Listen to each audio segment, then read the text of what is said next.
appreciate that tremendously. Yes, you can clap, go ahead. Sure. Absolutely. Yes. The purpose of this conversation today, this forum, is to figure out the value and how we show that value of independent parties, of non-legacy parties. And how, yes, please clap, go ahead, yes.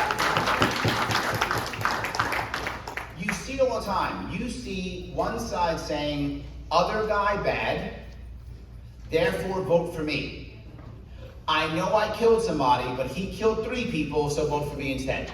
That is what we're looking at right now. We're not looking at what policies or ideas. The Democratic Party is supposed to be about civil liberties. It's not. The Republican Party is supposed to be about lower taxes, lower spending. It's not. Why not? They don't have to be. All they have to do is point at the other, say he or she is more evil than me, so pick me to protect you guys from the other bad guy. And they do it every single year, again and again and again. But independent parties are a way of holding other people accountable. Independent parties are able to get your voice out. Independent parties are able to be referees and all the things that we need. The question though is, how are we able, how can we deal with the legacy parties? But not just that, the legacy media. And not even just that, the legacy voter. The voter who's been voting for the Democrats, Republicans for 20, 30, 40 years, whatever it may be. How do we make that happen? And I have up here with me an amazing panel. We have here to my left, Dr. Cornell West. You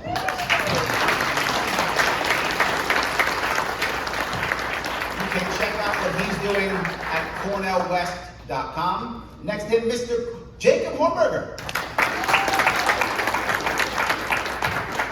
You can see what he's doing at jacobforliberty.com. And next to him, Dr. Charles Ballay. And you can see what he's doing at Ballay2024.com. And at the end, Mr. Lars Mapstead. And you can see what he's doing at Lars24.com. I want to ask the first question, because I'm going to ask it, if I could, starting with Dr. West. How do we handle the mainstream media that either ignores or disrespects us? And I know you have seen this personally more than once. Disrespecting or ignoring. How do we get around that, or should we even? Let me first say I'm just deeply blessed and honored to be here. The Libertarian Party has a rich legacy, a very, very rich tradition as well. And to be here with my dear brother Larry, who I always keep track of, 62 counties in one state. That's the love of the people. That's a new service in New York, very much so. Dear brother Jacob as well, the Future Freedom Foundation. I always try to keep track of those crucial voices that he has now for 34 years. And when it comes to my dear brother Lars and brother Charles, crucial voices. Why is that important? Because I think anytime we talk about media, or we talk about a two-party system, it's good to start at a deeper moral and spiritual and philosophical level. That is to say, even Plato argued no democracy can survive precisely because the demos would be driven by unruly passion and ubiquitous ignorance. And if they did not learn how to raise their voices, that parrhesia that Socrates talked about, that fearless speech and free speech and unintimidated speech, to raise your voice and think for yourself. Let's call that Socratic energy. Now what happens in any social arrangement, let alone a democracy, when the Socratic energy is not just constrained and circumscribed, but the very capacity of our fellow citizens to want to muster the courage to raise their voices because they've given up. That means democracy is already spiritually and morally beginning to run out of gas. And that's before you get to policy, before you get to elites, before you get to our relation to other nations and so forth. And so one of our ends and aims, it seems to me, for those of us who still are deeply committed to public interest and common good, deeply committed to individual rights, deeply committed to liberties. And I just want to add a footnote here.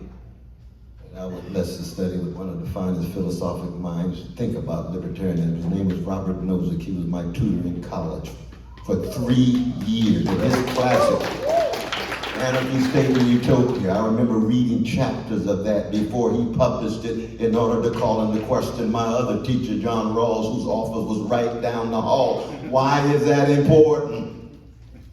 It's very important because even though I disagreed with my dear brother Nozick, I learned how to listen.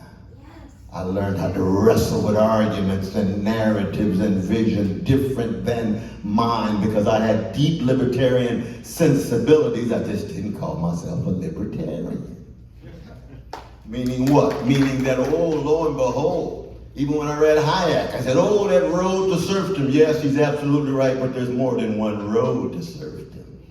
Okay, not so hold on, public, Dr. West, but private as well. Why is that important? Because that's the spirit that we have to bring, brother, to our fellow citizens. But humility, not self-righteousness. Wait, they've got to see it in our example. I love what you're saying. That didn't answer my question at all, but that's okay. No worries. Okay. That's all good.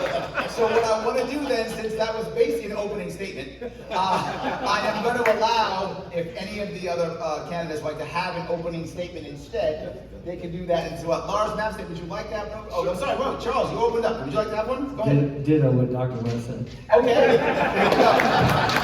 Nicely done. Very nice. Okay. Jacob Hornberger, would you like to have an opening statement? Sure. Go ahead, please. Okay. Well, I echo what he has said about Hayek and the road to serfdom and Nozick's Anarchy-State and Utopia, but the real lodestar for me in libertarianism is Ludwig von Mises.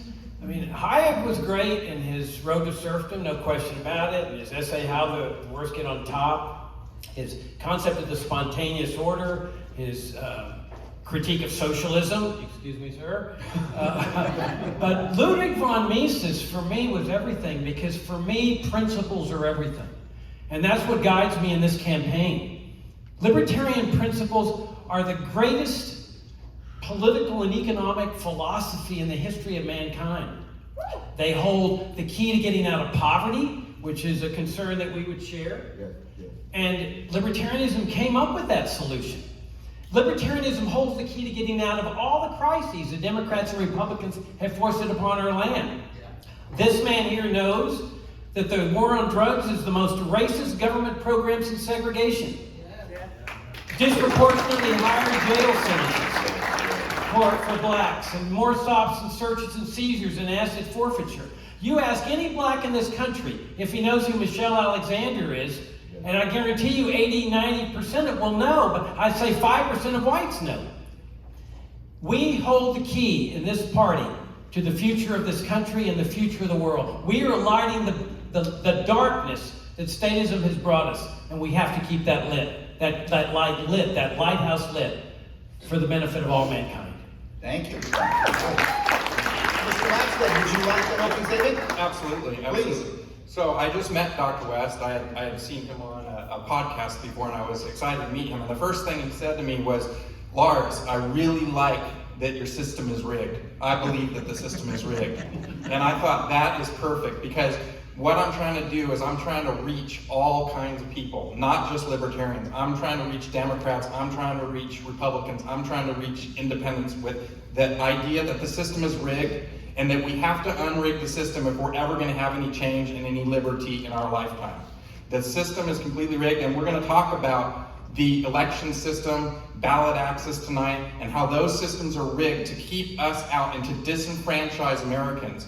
And when people get disenfranchised, they get pissed off. And that's how we ended up with BLM and January 6th. Everybody in America is pissed off, whether you're a Republican or a Democrat or an independent, and we have to unrig the system before this boils over and there's chaos and there's hatred in our country. And that's one of the things I really like about Dr. West, is that I feel his passion for love and for affection for mankind, and that resonates with me. Thank you. There we go. Okay. So now, because I am diligent, I will try again. And I will ask the question one more time, if I may. And I'll go back to you again, Dr. West, if I could. Yeah.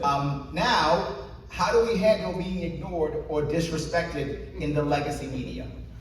Well, one is, see, I have been blessed by the mainstream media embracing me at times. I've actually been on CNN probably more than I deserve.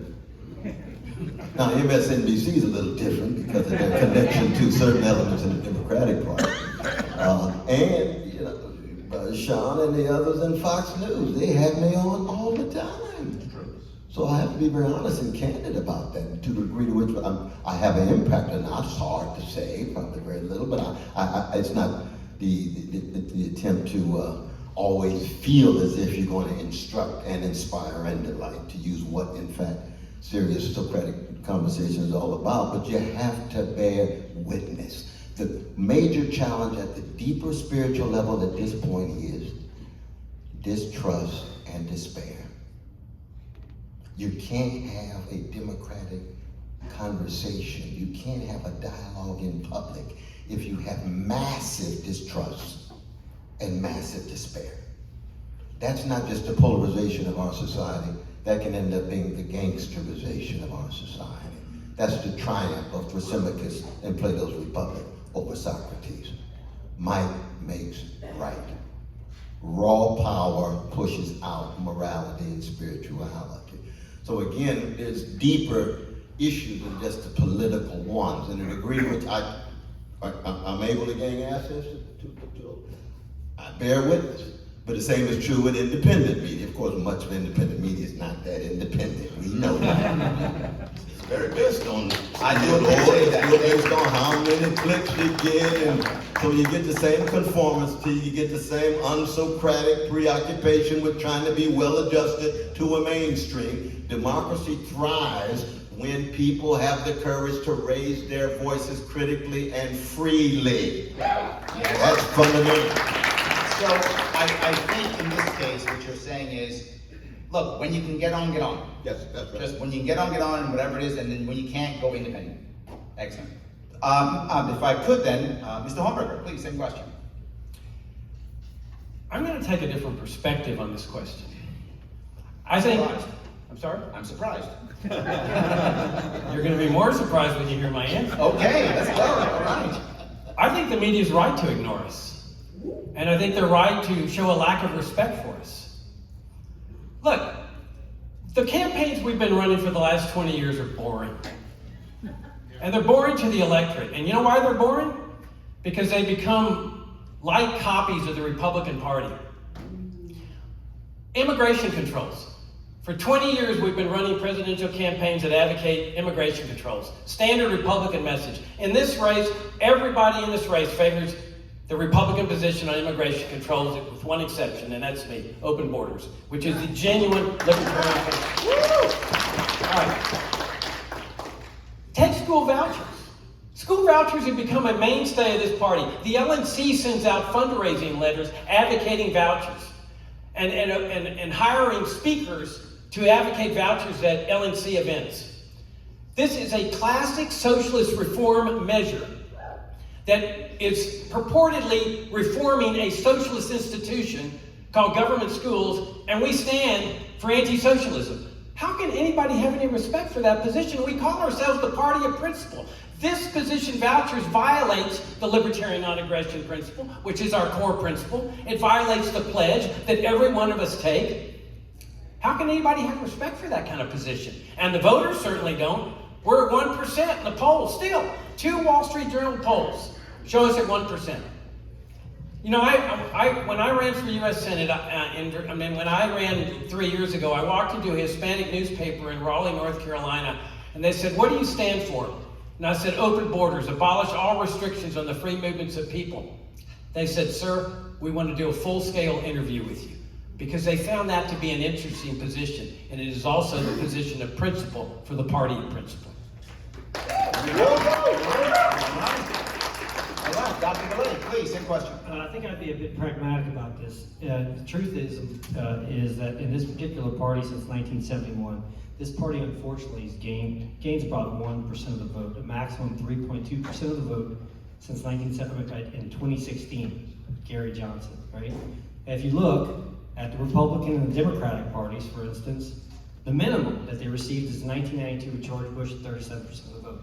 Where's the problem? I mean, so where I train, where I've been instructed, is you always evaluate yourself. You evaluate yourself prior to the race, evaluate yourself during the race, you evaluate yourself after the race, and then you give yourself a critical critique. What went wrong? Is it a messaging issue? I mean, are there too many messages from this party? Is there a lack of unity in this party? I think this party needs to come together and get behind someone, whoever all of the delegates decide upon, and everybody needs to unify. I mean, look, and also, what actually is the relevance of the mainstream media in this day and age, right? You just saw, just down the street, LA Times. Look at all the layoffs.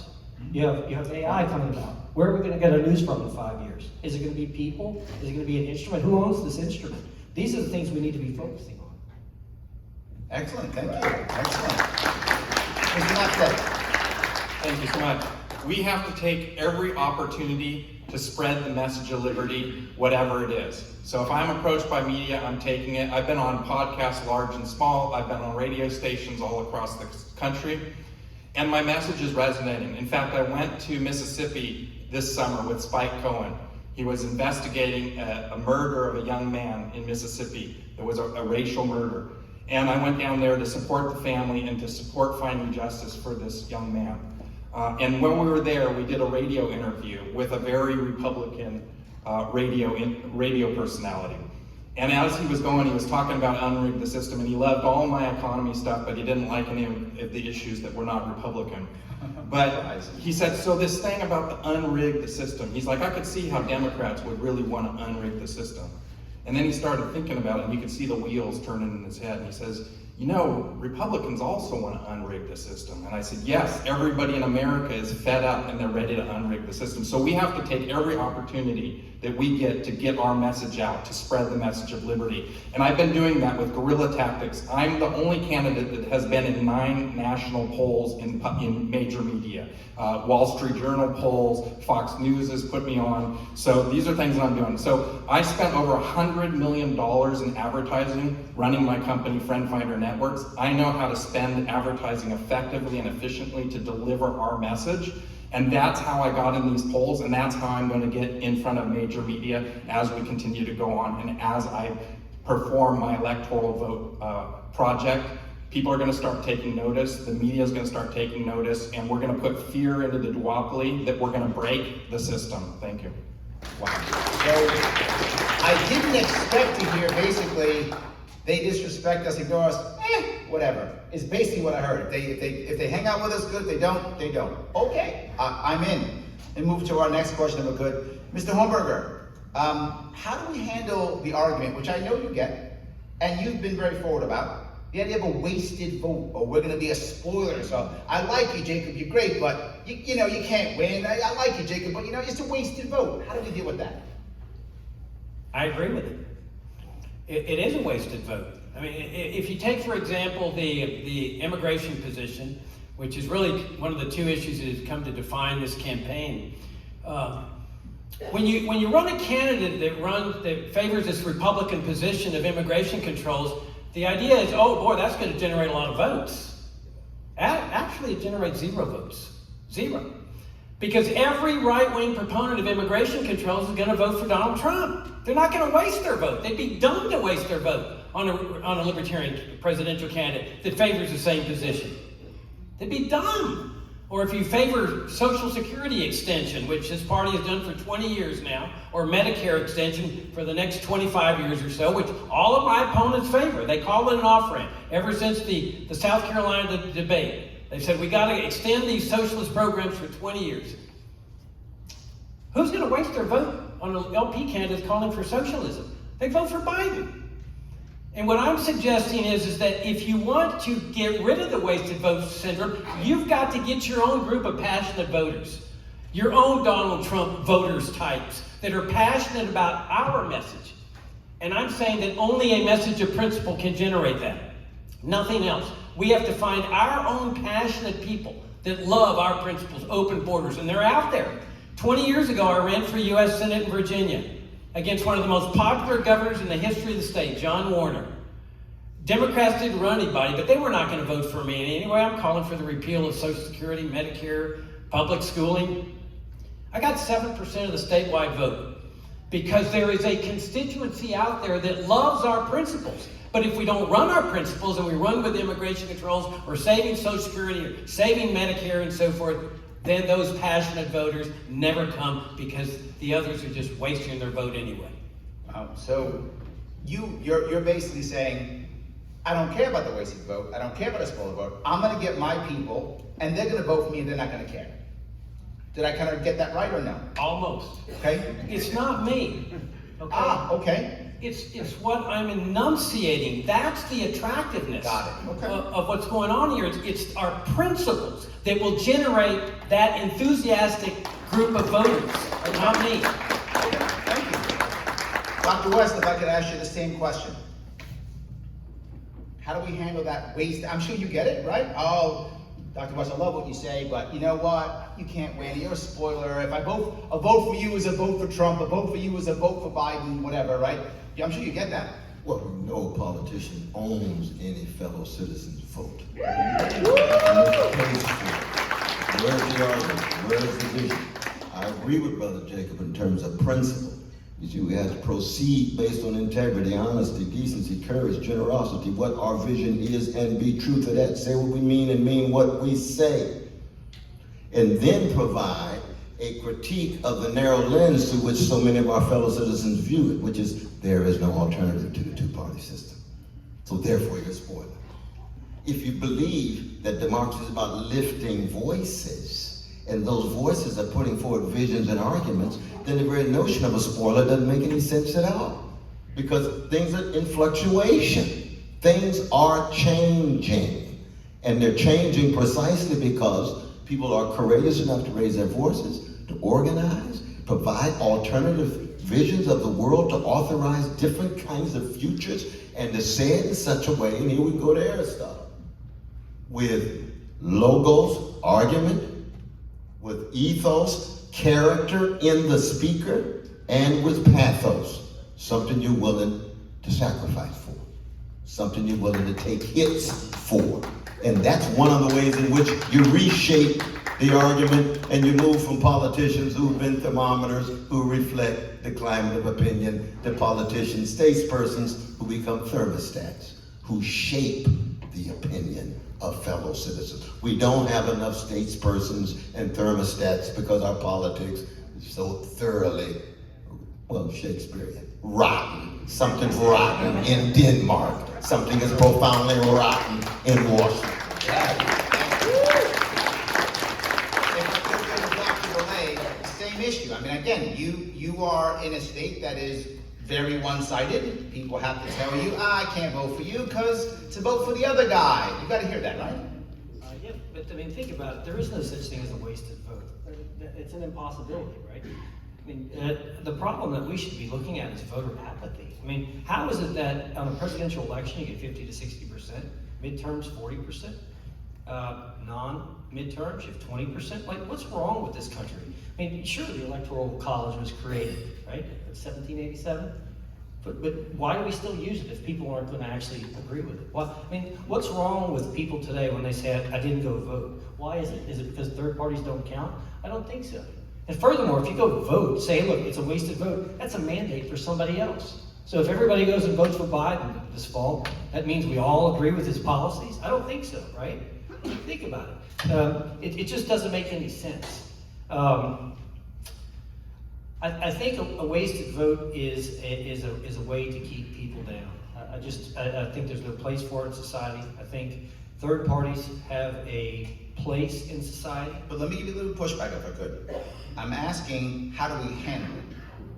Right? I get it. I agree with what you just said. But how do you handle it? Because I think there's the only way that we're going to do this is increase choice. Okay. I mean, so I agree. I mean, okay. Thank goodness, Dr. West is here. Thank goodness we had Kennedy yesterday. I mean, the more voices that we can get for a third party, God bless. I mean, we may not agree with his policies in total, but we should agree that we all need to get together to make voices heard. Got it. Okay, yes, good. Mr. Mapstead, same question. Thank you. Ladies and gentlemen, this election is too important to vote for a Democrat or a Republican. Yes. We have the illusion of choice in America. the choices that we're going to be foisted upon is going to be Donald Trump and Joe Biden once again. And I have become so disillusioned and so jaded in this system. All my life I had to vote for Clinton or Bush, and I'm so jaded right now that I believe it's gonna be Jared Kushner versus Hunter Biden in 2028. The reason that we have a problem, that our votes don't count, is because of winner-take-all laws, because of ballot access laws, because of all the barriers that are put into place by the duopoly to keep any other voice out. And part of my whole campaign is that I want to offer America more voices. I think anybody from gas station attendant to millionaire should be able to run for president and have their voice heard. And our system is completely rigged right now to only offer you choices from the duopoly. So we need to be embracing this Voters' Bill of Rights, which is my signature policy piece, and you can find it out on my table. And this Voters' Bill of Rights is built specifically to unrig our election systems. It is nonpartisan. It can be picked up by both Republicans, Democrats, Independents, whatever you want. But this fixes our ballot access laws, makes our elections secure, introduces transparency to the system, and allows for you to audit the system and audit the voting machines, and it returns the voting rights to felons who have served their time. Yeah. So your answer is change the system. Unrig the system. Unrig the system. I got okay. That's your answer. Well, perfect segue, because the next question to you, Dr. Ballay, is literally how are we going to deal with this horrible ballot access system that Lars was just talking about? How do we deal with that? Quite simple. Win. We need to win. Ooh, I like that. Right? I mean, think about it. We were on the elevator that is discussing this. Right? No, clap for winning. Yes, winning is good. Yes, winning is good. Yes. We were on the elevator. And you said the problem with this party, or one of the problems, please correct me if I'm wrong, is that there's no elders in this party anymore. People see lose. They burn out. And so, just for clarity, what I said was too many people run and then never come back again. That's what I said. Yes, correct. So where are our elders that can say, listen, these are my circumstances that have gone on for years and years. There's one of them, but you're not an elder. The point is that when you lose persons, you lose participation, you lose knowledge, you lose wisdom, and you also lose money. I mean, so how can this party survive if you're going to think you're going to beat $100 million with $1 million? Good luck. And it's just not going to work. They also think this needs to be organization. I mean, there is a hodgepodge of libertarian members from around the country. This is the third largest party in the country, but it's not as well organized as many, right? Or Democratic and Republican. Consequently, the right hand doesn't know what the left hand is talking about in some cases. If you're going to beat these guys, you need to start earlier in this. We need to find a candidate and say, listen, this is what needs to happen by X date, by X date, by X date, and that way you can go about and win. And when you continue to win, you draw people into your party. People begin to listen to you. Media begin to cover you. And then things begin to take circumstance. I like that. Look at that. What was it? MacArthur who said there's no substitute for victory? Or was that Patton? One of those generals said that. Here we go. I like it. Someone can Google that for me later. I'd appreciate it. So let me move on. If I could, Mr. Hornberger, same question. How do we deal with this horrible ballot access problem that we have across this country? Well, I was fascinated by Bobby Kennedy Jr.'s answer to that. He says, I don't have any problems at all. I remember that. I can collect 5,000 signatures in one day. Yep. Well, that indicates to me he's got a passionate following that are willing to go that, or they're donate money to get the paid petitioners. Look at this party. We can't even get on the ballot in New York because there is no passionate following out there. When I hear this, we got to win, we got to keep our feet on the ground. We're at 1% in the polls. When Lars talks about all these polls, what he doesn't tell you is that they're at 1% or 0%. The newest poll is 0%. You're not going to win at 0%. Okay? You're not going to get anywhere at 1%. What I contend in this race, since the very beginning I entered it, there is only one way to achieve a breakout of 10 to 15%. And that's restore the principles of this party. Because the voters do not like this message. I keep hearing this, people are so dissatisfied with Trump and Biden. This is a great opportunity for us. They'll default to us. They won't default to us. They're already telling us that. And these Wall Street Journal polls of 1% that just came out, and the 0% poll, those 99% voters are saying, we don't care how dissatisfied with Biden and Trump, we're not voting for you. That's reality. I mean, I feel like I'm a therapist saying, look, we got to keep our feet on the ground. The only way to achieve a major breakout, and I contend that breakout is possible, is what I did in Virginia 20 years ago when I ran for U.S. Senate. And that is find our own passionate voters. Anybody here that knows somebody in North Carolina, talk to them about what we did when we went to the black neighborhoods of Wilmington, the poorest black neighborhoods. Who in this party targets the black neighborhoods? You would not believe the response we got. Mr. Hornberger, thank you for being here. Thank you for arguing against the war on drugs. We're going to get our friends to come and vote for you. That's the response you get if you find your own passionate following as compared to targeting Republicans, which is what we've been doing for the last 20 years, targeting Republicans for votes. I'm going to give you just 10 seconds to respond. He didn't mention you. Well, I would just say that where are your polls, Mr. Hornberger? If your message is so awesome, why aren't you polling in any polls? I've been in 9 polls. I haven't seen anything from you. So if your message is awesome and is going to get 15%, why aren't you polling at 15% right now? Because the American people understand, Lars, that the probability is that we're going to run the same candidate, reform-oriented, that we've been running for the last 20 years, including your sales tax of 18 to 23% that you want to saddle on the poor people of this country. Now, you do that, and you replace the income tax with the sales tax like he wants to support the welfare warfare state, which he wants to continue with Social Security and Medicare, of $80 trillion, I will guarantee you, you can kiss away every single vote of every single poor person in this world, in this country, and you're not going to get one multimillionaire who's going to love your proposal because they're all going to vote for Trump and Biden. Wow, do I get to respond to that? Okay, yes, and that's it. After that, more of a panel. Go ahead, yes.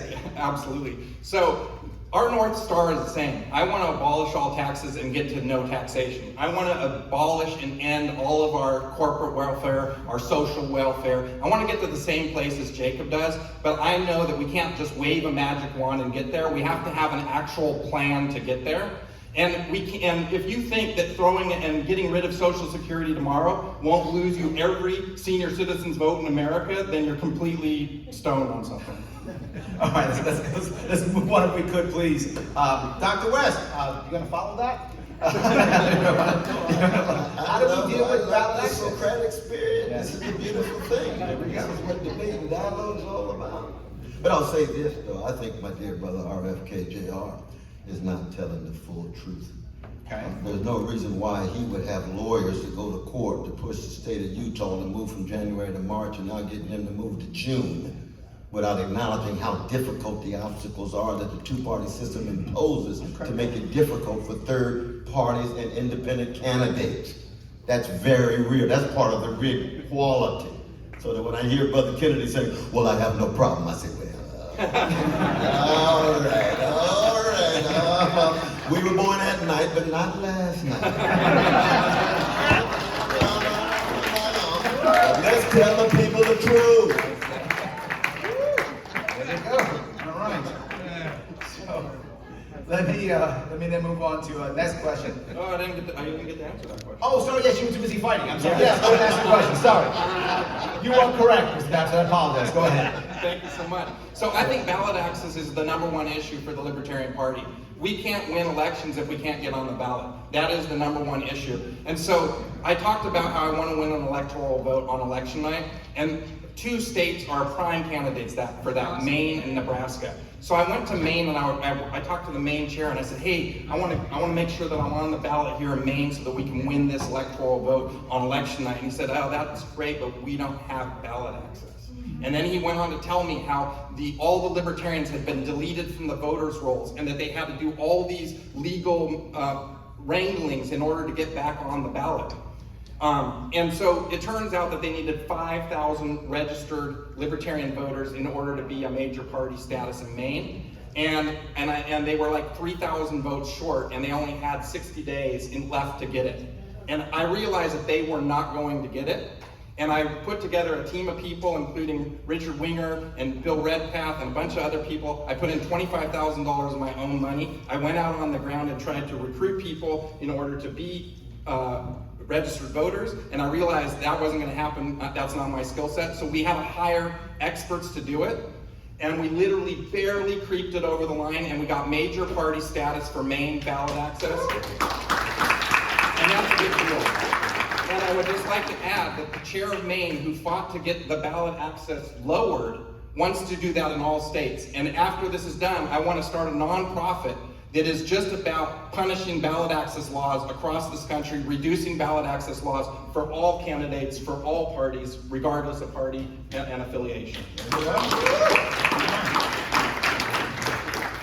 Let me go to my next question again. Since you just went, I'm going to move this over to Dr. Ballay. If you could answer this question, it's just a personal question. Sure.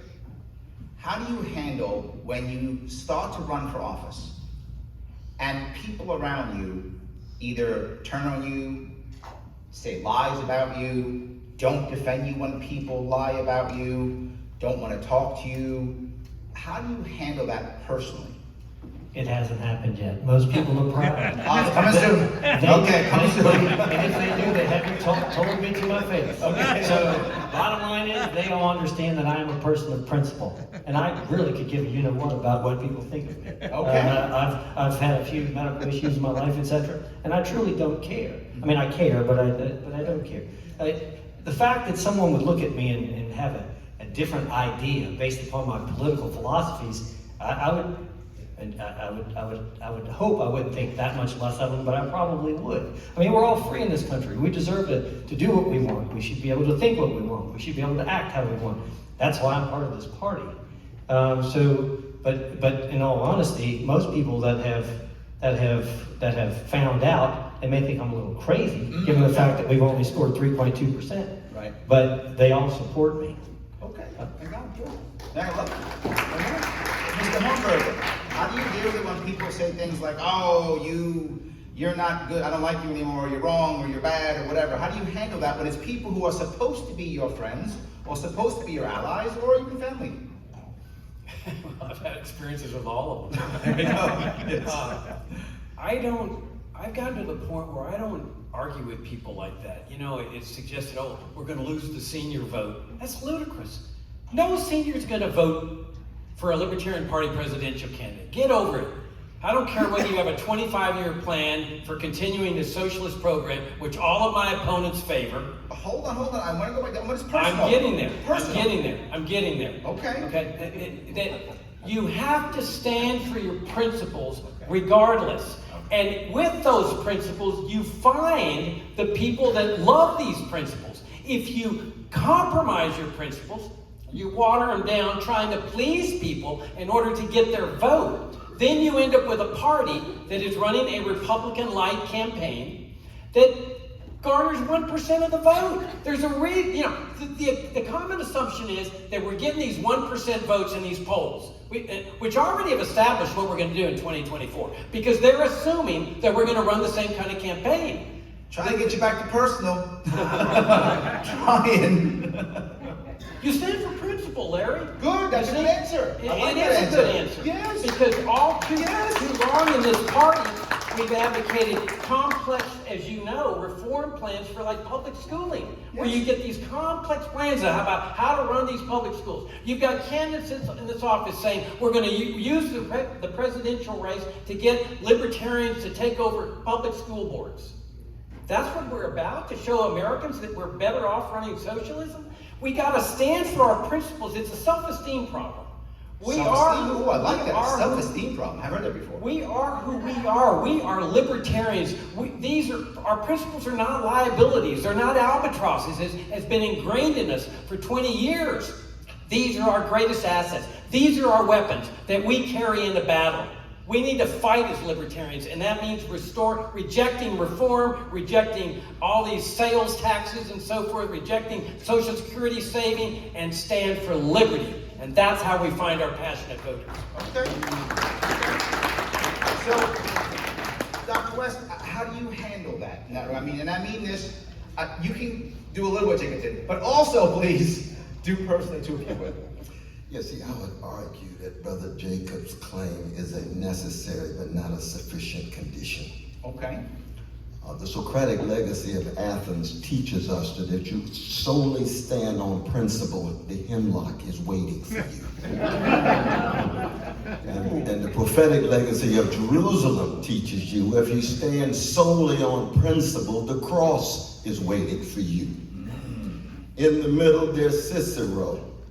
In the middle, there's practical wisdom and prudence that teaches you jazz-like improvisational, flexible ways of engaging the world. So you still adhere with principle, but you can still speak to people where they are, given the changing circumstances and conditions under which they live. And we can't be in politics and solely with Socrates and Jesus. You've got to keep your Socratic dimension, keep your deep commitment to love of the least of these and going into the temple and running out money changers, not because you hate the rich, but because you are committed to treating each and every person in a dignified way, no matter what color, gender, sexual orientation, national identity, the Imago Dei that sits at the very center of a great tradition. Hebrew Scripture, Bible, and so that in that sense, I'm with my brother in part, but it's got to be more than just standing on principle, my brother. Do you accept that? No. I'm surprised. What? I'm surprised. You're surprised me again, Jacob. Oh my God. This is a surprise day. Oh my God, twice in a row. Go ahead, Jacob, please. Let's put ourselves in 1855 Alabama. And I'm sitting there saying, we need to abolish slavery, while others are saying, oh, Jacob, you're going against the tide. You can't convince anybody of this. It's in the Constitution. We need to reform slavery, Jacob. Fewer lashings, a few better work conditions. We need to gradually reduce slavery over the next 25 years. And I'm sitting there saying, abolish slavery now. I don't care what anybody else believes. Oh, I'm with you.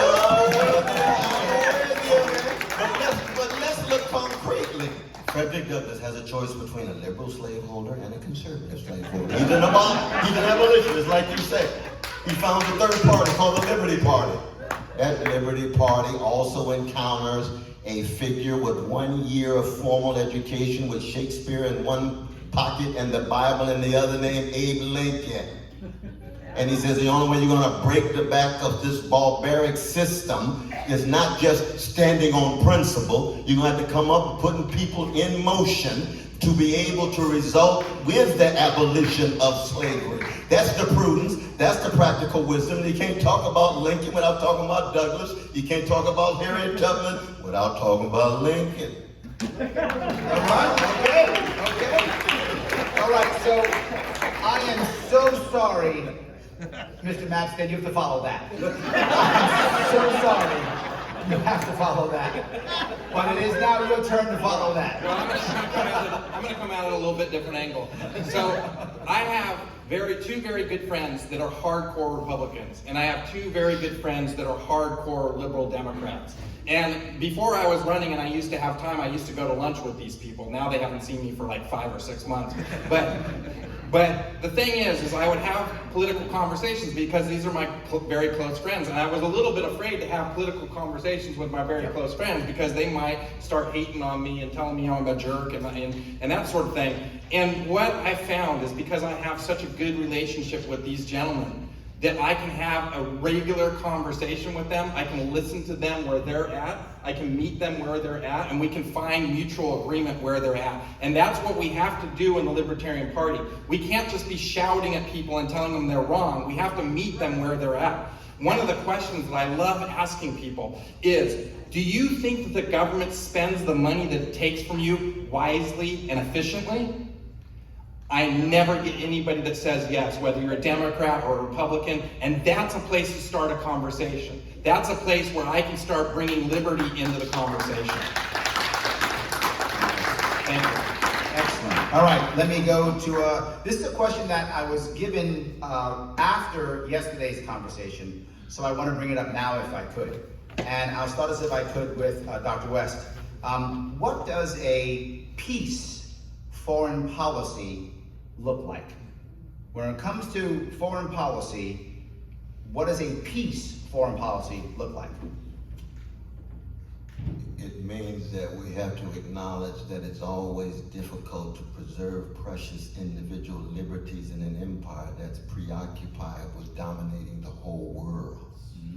So that the militarism abroad, Yes. with all the resources flowing in that direction, make it very difficult to come back home and act as if you want to militarize the border. We see that in John Washington's wonderful book that you were alluding to on dealing with borders. Militarizing various sites and schools. I spent a whole lot of time in poor schools. There's more police in the schools than there are nurses. You see, that's pretty spiritually decadent in terms of our precious children. I don't care what color they are. So part of it's a matter of being honest and saying, look, there's no such thing as a desirable and civilized society that is not fundamentally committed to the protection of liberties and rights. That's the precondition of any kind of social arrangements that's worthy of approval. There's a whole lot of different varieties that can come after, but those are the non-negotiable preconditions. That's one reason why the libertarian tradition is so very important. Even though I may not end there, I always acknowledge that's the brook of fire to which one must go through with the protection of those rights and liberties for any kind of civilized society. And therefore, for me, to talk about peace is to always talk about both liberty, but also fairness and justice. And how we wrestle with that is we'll never reach a full consensus on.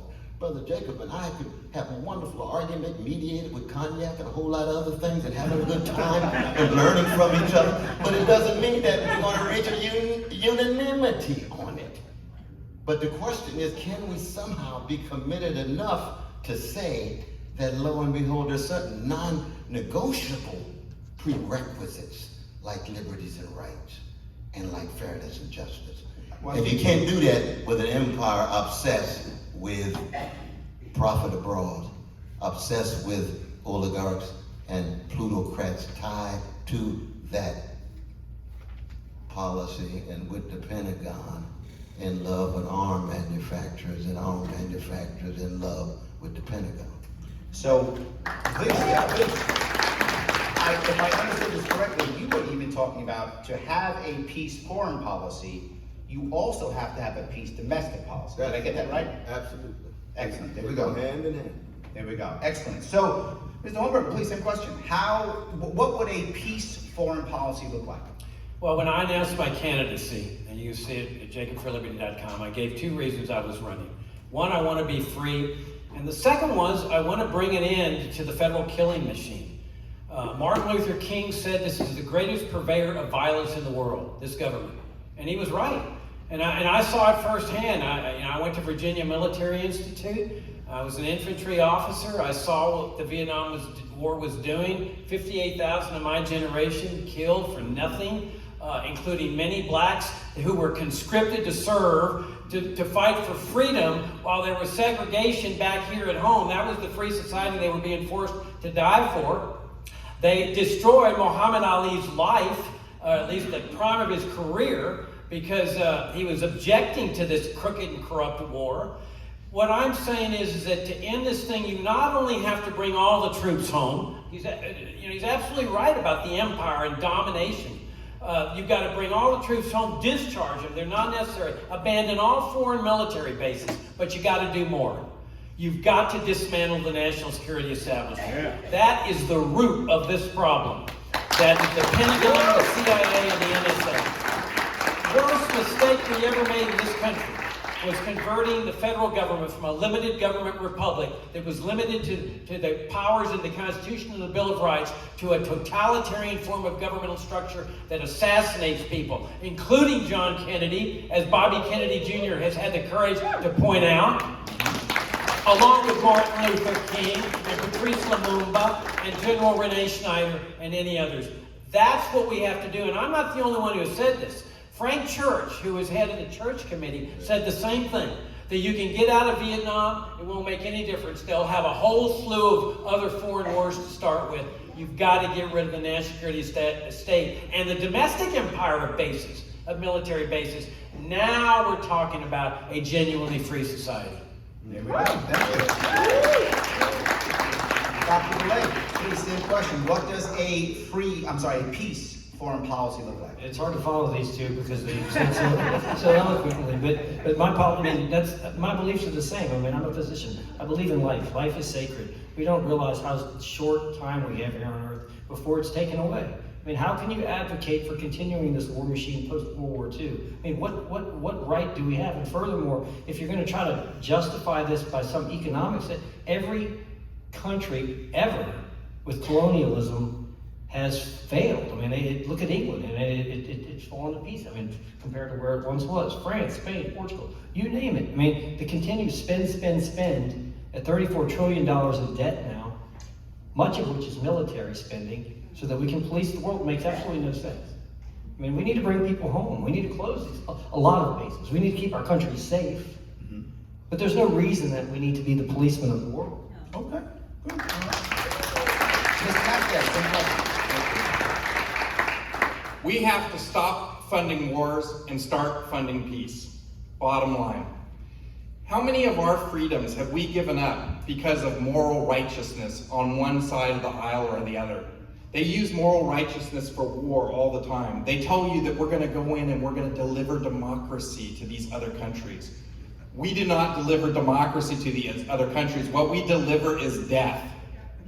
I am tired of my tax dollars being taken from me and used to drop on bombs on kids in faraway lands. I'm completely over it. We have to end our military state. We have to end our coercion, pushing our agenda on other countries. We do not like it when the left and the right tell us how to live our lives. Imagine if you're in another country and America's military comes rolling in and tells you how you have to live your life at the end of a gun, a real gun, not just a political push gun. This we have to stop. This is very important, and we can do this by lifting people up, by growing the GDP of America. We can lift up all other countries by allowing for free trade, by getting rid of all the barriers to free trade. Let the free markets lift up the world, and we can stop a lot of these wars. We just have to end the coercion, because that is what is dividing not only America, but the world. We cannot even police Detroit or San Francisco. How the hell are we going to police the rest of the world? I do want to do one more question before we go to closing statements, and it's about what we're doing now. I'll start with Dr. Ballay, if I could. We have often been pushed out, ignored when it comes to debates. It's been very common. There's a commission on presidential debates right now, which the Republican Party now has abandoned, right? They have abandoned it now, so who knows what's going to happen. We have Trump not even showing up to debates. We have Democrats not even doing debates. So what do you feel about supporting, either opening up presidential debates, or what do you think about the Commission on Presidential Debates? Dr. Ballay, could you please start? I'd have to commend Fair and Equal. I mean, we need more. I mean, we need more ability. I mean, and there's no reason in this day and age, whether you use Facebook, Twitter, I mean, just name the alphabet soup. There's a means to get the message out. I mean, we're not living back where we have to singularly look at one particular television station for this. And it doesn't require a tremendous amount of effort. It doesn't require a tremendous amount of cost. I mean, this microphone probably costs $10 on Amazon, right? Because you consulted our AV team, but fine. But the point is that there needs to be more input from people, and it does not need to be a costly endeavor. Now, getting people to watch, getting people to participate is a whole other issue. But I don't see it as being that difficult. The problem is getting some degree of unity, and I think you're going to see that now with third parties. I mean, look at it this year. Look at the number of persons outside of the mainstream duopoly that actually want to participate. And in what, 120,000 people signed up for something that's coming up later this week. I mean, that's pretty good. Sure. I mean, we need much greater, but I think we're making headway. That's a hell of a lot more than you had 20 years ago. Okay, excellent, thank you. Mr. Hornberger, what about that? Do you support opening them up? What do you think about the commission? I think it's much more important that this party engage in some serious soul searching rather than focusing on getting into debates. You see, the whole notion has been, oh, we're at 1% because we didn't get into the debates. I challenge that. I say that even if you get into the debates, you're still going to be at 1%. Because it's this message of reform and Republican light that voters don't like. We've been running this message for 20 years, but we don't listen to the voters. They give us the 1%, or give us in these 28 polls that we've heard about, 1% or 0%, and we say, oh, it's because we're not in the debates. Pure nonsense. We have a candidate in this race that buttresses my point. He ran for U.S. Senate. He got $30-40 million of free advertising. He got into debate with a United States senator, widely televised all across the state and all across the country. He ended up with 2% of the vote. He is one of the most eloquent proponents of reform in this party. It's the message we need to concentrate on. I'm saying that if we restore our principles, our founding principles, open borders, abolish Social Security and Medicare and socialism immediately, restore faith and freedom and voluntary charity instead of the coercive apparatus of the state, dismantle the national security state, separate healthcare in the state, money in the state, education in the state, economy in the state. Then we get into the debates with that message. Now we're talking about something different. Because what does it do to get in the debate if you're on the same page as Donald Trump? Trump says, well, we need to close the borders. We need to seal the borders. We need to finish the Berlin Wall. We need to bring more death and suffering to the border. And the Libertarian candidate says, here, we're on the same page. We libertarians and those Republicans. Where is that going to get us in terms of votes? Everybody supports this dysfunctional, malevolent system's going to go with Trump, not the Libertarian Party candidate. We have to stand for our principles and distinguish ourselves and then get into those debates. Okay, thank you. Dr. West, should we be opening up these presidential debates? What do you think about the commission? Or should we just not worry about it at all?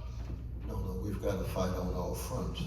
We've got to bring all the different forms of weaponry, intellectual, moral, spiritual, political, organizational.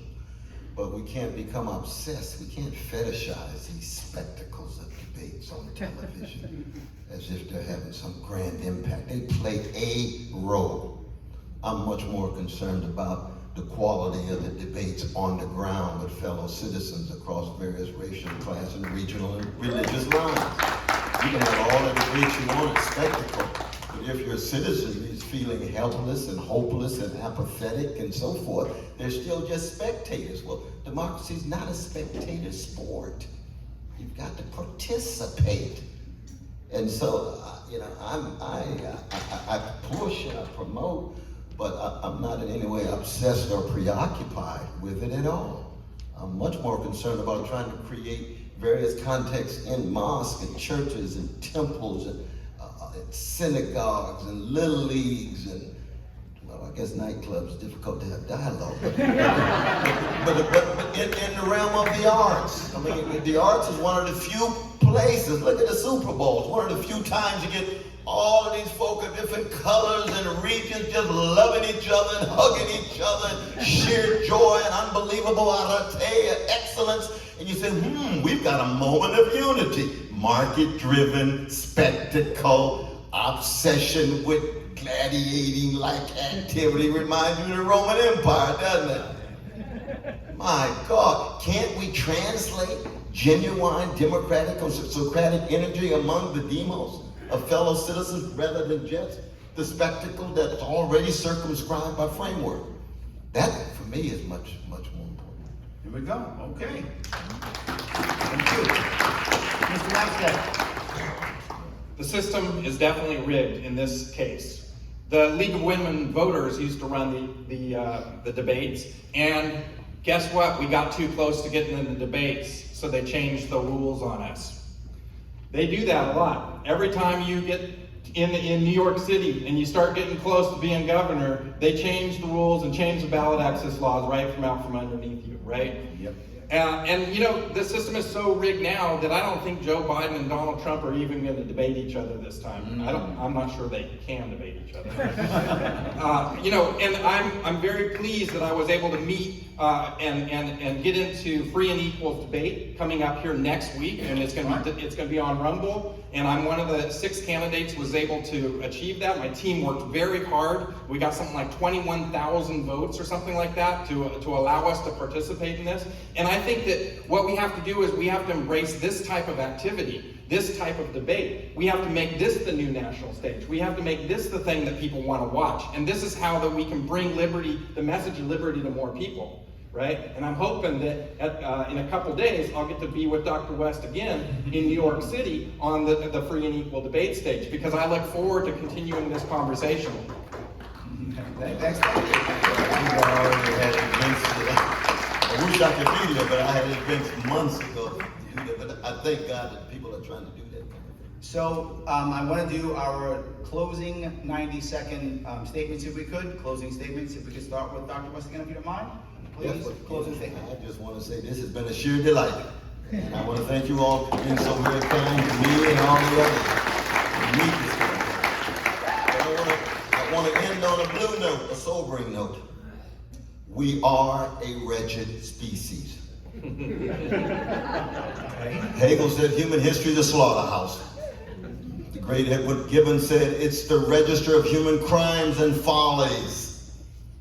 Most of human history is a history of organized greed, institutionalized hatred, and routinized indifference toward the vulnerable. Most of human history is the history of oppression, domination, degradation. What is marvelous about our species is that we have the potential and the possibility of being wonderful alongside our wretchedness. And being wonderful means moments of interruption and disruption of the dominant tendency of organized greed and hatred. What makes democracies so majestic in effort is their attempts to create these moments of interruption, given the history of kings and queens and monarchs and suzerains and dictators and oligarchs and plutocrats. How do we sustain those moments of interruption? We're in a moment now where more and more of our fellow citizens, especially our young people, are wondering whether the only thing left is self-destruction of planet, self-destruction of democracy. 10 seconds. And the answer is a love supreme. A love supreme. The democracy at its best is the love of truth, the love of beauty, the love of goodness, and the love of liberty. Mr. Hornberger, if you would, 90 seconds, please. Yeah, you know, there's people in this party that are happy with the 1%, and we already know the results from these polls. If things haven't changed over the last 3 years among voters, they're not going to change over the next 8 months, unless we change directions, and that's what I'm calling for. A restoration of the founding principles of this party, and a change in a completely new and dramatic direction, giving the American voters something they're not expecting this time around. We target in our elections people like here at this convention, okay? White, middle class, upper middle class people. This is a radical philosophy. They're not going to vote for this message. We need to look at the downtrodden, the people that are really victimized by this. When I told you I got 7% of the statewide vote in Virginia with this message of principle, it didn't just happen. I targeted black voters because they know where we stand with respect to this racist war on drugs. I walked into the office of one of the most prominent black ministers in this country, John O. Peterson. He got elected to the African American Hall of Fame. He was a minister of the Alfred Street Baptist Church in Alexandria, Virginia. And I said, Pastor, he didn't know me. I said, Pastor Peterson, this is what I stand for. And I gave him open borders, abolish the welfare state, get people off this dependency. It's been horrific for people in the black community. Dependency on government largesse. And he said, Mr. Hornberger, I'm going to endorse your candidacy. I want you to take this letter of endorsement to every black minister in this state. And I did. And that was a large part of my 106,000 votes. Dr. Ballay, 90 seconds, please. This country needs a third party that can offer a civilized approach to governance. We don't see it in this day and age. There's way too much vehement rhetoric that's destroying our country, our beliefs, and the overall interwoven tapestries of the various cultures that make up the United States of America. This is poisoning our youth, and we should be concerned about it. There's no reason that in 2024, our party, or at least a third party, can't make tremendous headway in this election. This party has a great message out of freedom, fairness, individual liberties, values, personal autonomy, and non-aggression. And if we play our cards right, there's no reason that we cannot score very, very big. So I hope this fall that everyone can get together and support third parties, but particularly, obviously, the Libertarian Party, so that we can really make history. Thank you. Thank you. Mr. Mapstead, 90 seconds, please. Thank you. I'm trying to do something different for the Libertarian Party. I'm trying to bring a win for the Libertarian Party. For too long, we've been at 1 to 3% like Jacob is talking about, and if we don't do something different, we're going to end up at 1 to 3% again. What I'm trying to do is win an electoral vote on election night. This is an achievable goal. I have done many startups, and running a presidential campaign is like running a startup, and I'm looking at this electoral vote, and we only have to win $250,000 in Lower Maine or Omaha, Nebraska in order to win this electoral vote.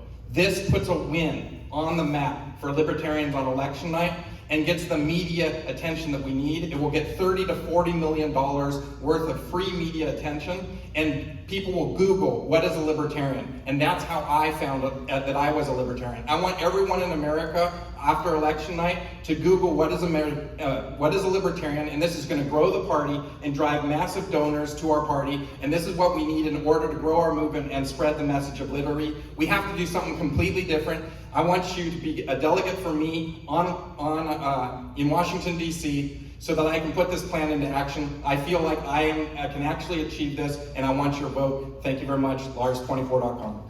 Thank you. I want to say thank you to all of you for watching. I appreciate it, and thank you so much to our panelists. Thank you so much.